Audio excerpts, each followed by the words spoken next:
बिस्मिल्लाहिर्रहमानिर्रहीम। अस्सलाम वालेकुम। उम्मीद है अल्लाह के फजल से आप सब खैरियत से होंगे। अल्लाह ताला आप सब पर अपनी रहमतें और बरकतें नाज़िल फरमाएँ, आमीन।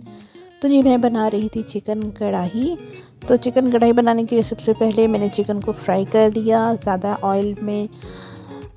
जिस तरह से पकोड़े आप फ्राई करते हैं ज़्यादा ऑयल में, उसी तरह से ज़्यादा ऑयल में मैंने चिकन को फ्राई किया। तब तक फ्राई किया जब तक कि इसका पानी खुश्क नहीं हो गया और यह सुनहरा नहीं हो गया, तब तक इसको फ्राई कर लिया। ये देखिए जी माशाल्लाह से कलर भी चेंज हो चुका है चिकन का और पानी भी खुश्क हो चुका है। अब हम चिकन को मसालों के साथ पका लेंगे। कुकिंग ऑयल ले लिया है मैंने थोड़ा सा पैन में और अदरक लहसुन की पेस्ट शामिल कर दिया। अदरक लहसुन की पेस्ट को थोड़ी देर के लिए फ्राई करूँगी। इसका कलर जब तक नहीं चेंज हो जाता, कलर चेंज होने के बाद इसमें शामिल करेंगे चिकन और बाकी दूसरी चीज़ें भी शामिल कर रही हूँ मैं।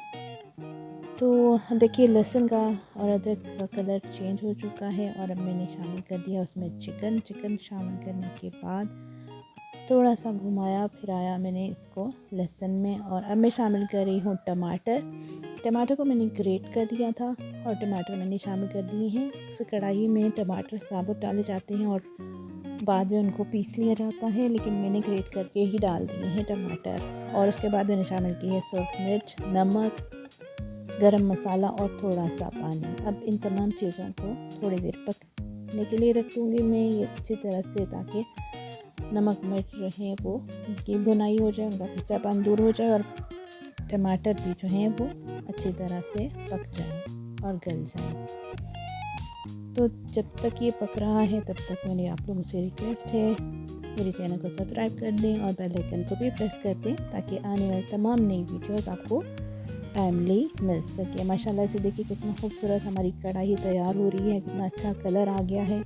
और अब मैं शामिल कर रही हूँ तकरीबन हाफ कप मिल्क क्यों शामिल किया है मैंने, इसलिए कि मिल्क डालने से ग्रेवी बहुत अच्छी बनती है और कलर बहुत अच्छा आता है सालन का।